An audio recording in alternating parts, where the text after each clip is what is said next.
दोस्तों, आज मैं आपको एक कहानी सुनाने जा रहा हूँ।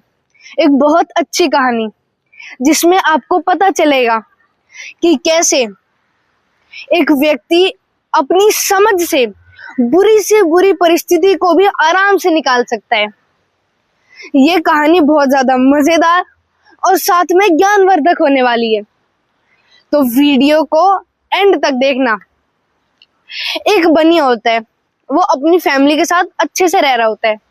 उसकी फैमिली में उसके 3 बेटे, 3 बहू और एक वाइफ होती है। एक दिन लक्ष्मी माता उससे आकर कहती है कि भाई देखो, अब मेरा समय पूरा हो गया, अब मैं आज जा रही हूँ। बनिया बोलता है ऐसा मत करो माता, थोड़े टाइम और रुक जाओ।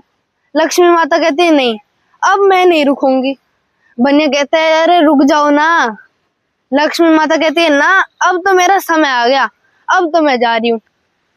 और उसके पीछे सुख शांति भी आ जाती है कि भाई मैं भी जा रही हूँ लक्ष्मी माता के साथ। बनिया कहता है अरे माता आप तो रुक जाओ प्लीज।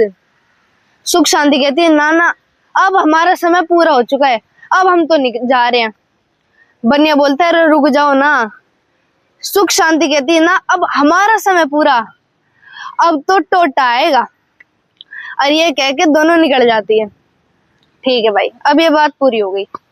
उसके बाद जब बड़ी वाली बहू खाना बनाने गई तो उसने क्या किया, सब्जी चूल्हे पे चढ़ाई, उसके अंदर अपना सारा सामान डाल दिया, मसाले वगैरह, हल्दी, नमक, मिर्च, जो भी मसाले डालते हैं, सब्जी डलती है वो डाल दी। और फिर सोचा जब तक चूल्हे पे सब्जी पक रही है, गर्म हो रही है, जब तक मैं बाकी काम कर लूं। और वो वहां से चली गई। इतनी देर में पीछे से आ गई दूसरी बहू। अब उसने सोचा अब जेठानी तो काम करने की लग रही है, हो सकता है नमक डालना भूल गई हो, मैं अपनी तरफ से नमक डाल देती हूँ। और उसने उठा कर सब्जी में नमक डाल दिया और वो भी काम करने के लग गई।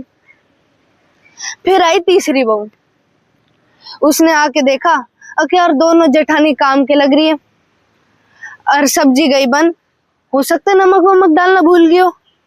उसने सब्जी उतारी और उसमें और लेके नमक घेर दिया।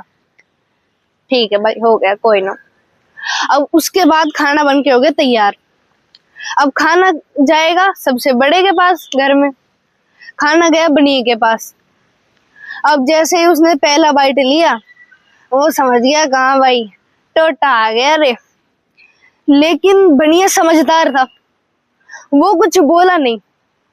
वो चुपचाप अपनी सब्जी उठाई और कम कम लगा के जैसे तैसे उसने खा ली।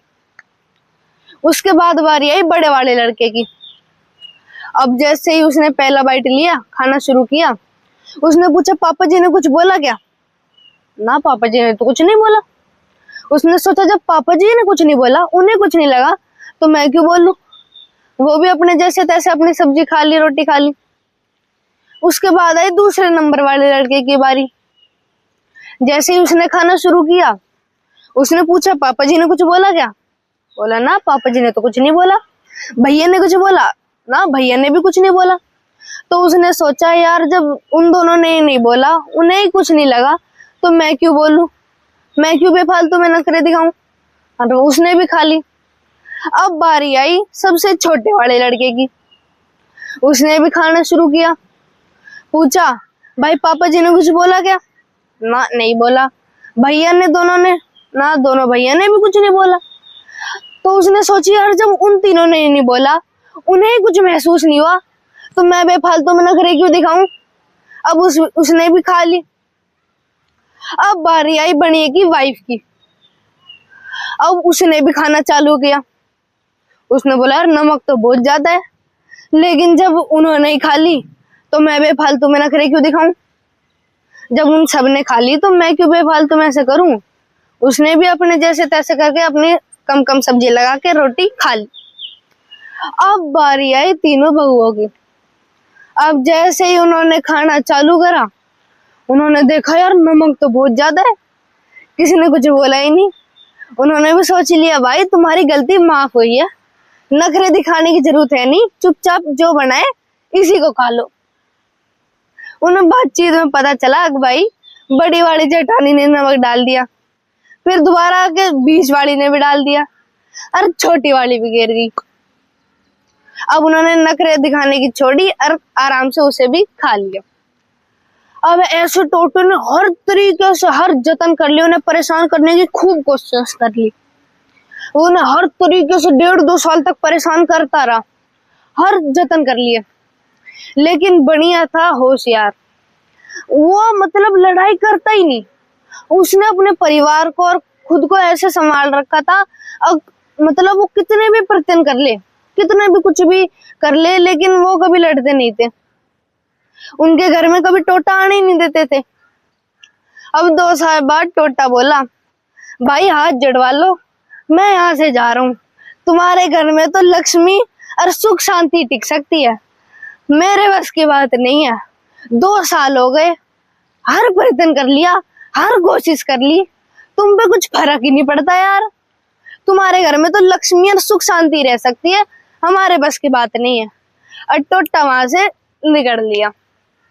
मोरल ऑफ द स्टोरी, कहानी से हमें क्या सीखने को मिलता है कि भैया परिस्थिति चाहे कैसी भी क्यों ना हो, अगर मतलब वो मैटर करता है कि आप उसे किस तरीके से लेते हो, किस तरीके से उसे हैंडल करते हो। परिस्थिति कितनी भी बड़ी क्यों ना हो, आप उसे किस तरीके से हैंडल करते हो ना, वो मैटर करता है, ना कि ये कि परिस्थिति कितनी बड़ी है। अगर स्टोरी अच्छी लगी हो तो प्लीज एक लाइक और चैनल को सब्सक्राइब जरूर कर देना, और कमेंट बॉक्स में यस लिख के बताना कि किस किस को स्टोरी अच्छी लगी। मिलते हैं आपके साथ एक और दमदार वीडियो में, तब तक के लिए सी यू। मस्त रहो, स्वस्थ रहो, जबरदस्त रहो। जय हिंद, जय भारत।